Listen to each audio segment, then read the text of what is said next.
Hi, I'm 9Trane. I am Patrice. And you're listening to Rewind That Track.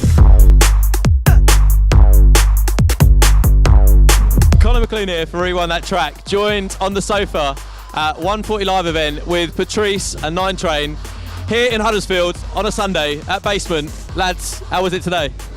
Really good energy, man. I had a great time. It was like, considering it's so early as well, it's been a bit surreal, just a bit. I've never been to Huddersfield before, so I don't know what the scene's saying, but yeah, people are going in really early, which is always nice. We were kind of worried because we were the first on, but yeah, pretty much from the word go, man. People were giving it.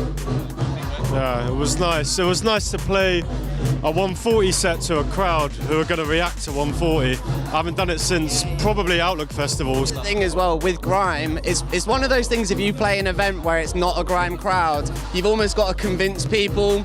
Whereas here, you've got a lineup which is all grime acts and everyone sort of knows what they're coming for. And it's just, I don't know, it's just a lot easier to, I got an opportunity to play tunes that I know in other clubs it wouldn't go down as well. Do you ever feel like you have to change your set to the crowds that you're playing to? Well, I play a lot of student nights, so like, for me, definitely, just because you've got to play some bait songs still. But like, yeah, what do you reckon? 9 times out of 10, I have to play a multi-genre set. So this is the first one in probably 2 years where I've just played 140, nothing else. And you don't have to dip into a bit of garage or dip into a bit of funky. Looking at the crowd today, you did not need to play. How important do you think events are like this? So at the moment, up and down the country, you've got clubs shutting down every month.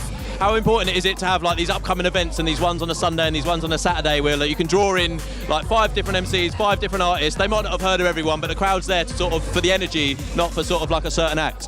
Yeah, I think what Tom's doing is really important, and being able to like, because hats off to him, it's a stressful job as well. And I think in a lot of these, like with this, I think the ticket money was only to cover like travel and like a couple riders.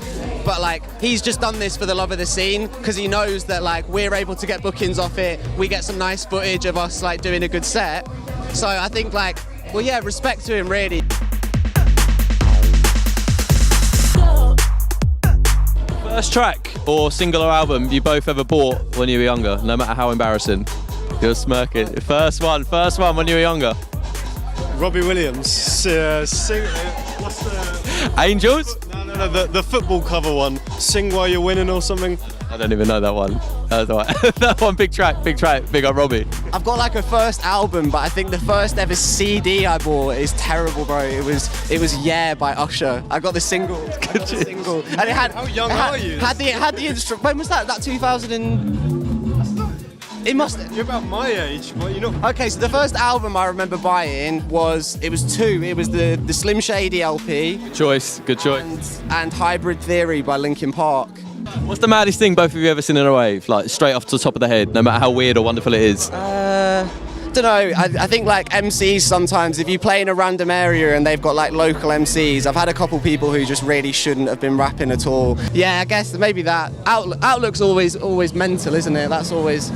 For you, mate, any big one that comes to head? I don't know, to be honest. Just some horrific scenes at Outlook, which I won't go into, but just weird people in the rave. If they're having a good time, they're having a good time. I won't judge. It seems strange when you first see, but I won't judge. People having a good time, that's number one. Really, you've just got to leave people to it, isn't it? If they're catching a vibe and it looks a bit weird, just leave them to it, man. People have got their phones out way too much. It's too incriminating. You can't get away with anything nowadays. With social media and stuff, can you? You can't get away. But that's what I think is like calm down raves a lot. It's that whole element of you could be a part of that, what's it? Made permanent on the internet. Yeah. Do you know what I mean?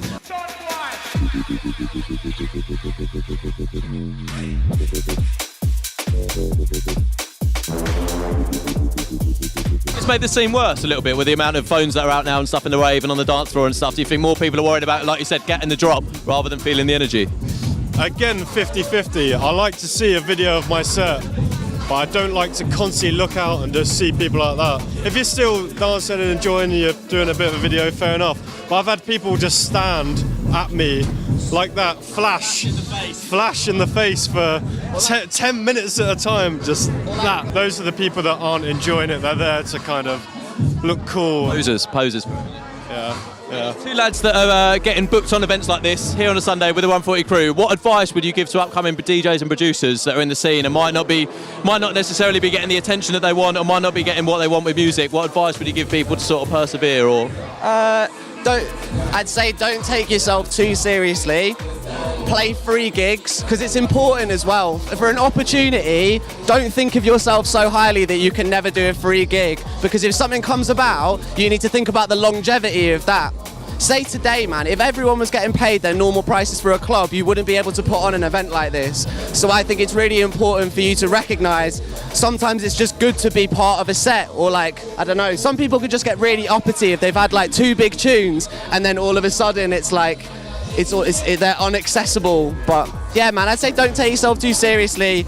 Keep recording mixes and sending them to, just pester promoters. Send them your mixes. That's it, man. What about you, mate? I think producers don't release anything too soon, straight away. Don't think, oh, I've made a song, I'm now going to release it. Wait till you know you've got something good. And also, don't make songs for other people. As soon as I stopped caring what I was making, I knew I liked it. I've made some of my best tunes. As soon as you stop trying to sound like everyone else, that's when you'll make your best music.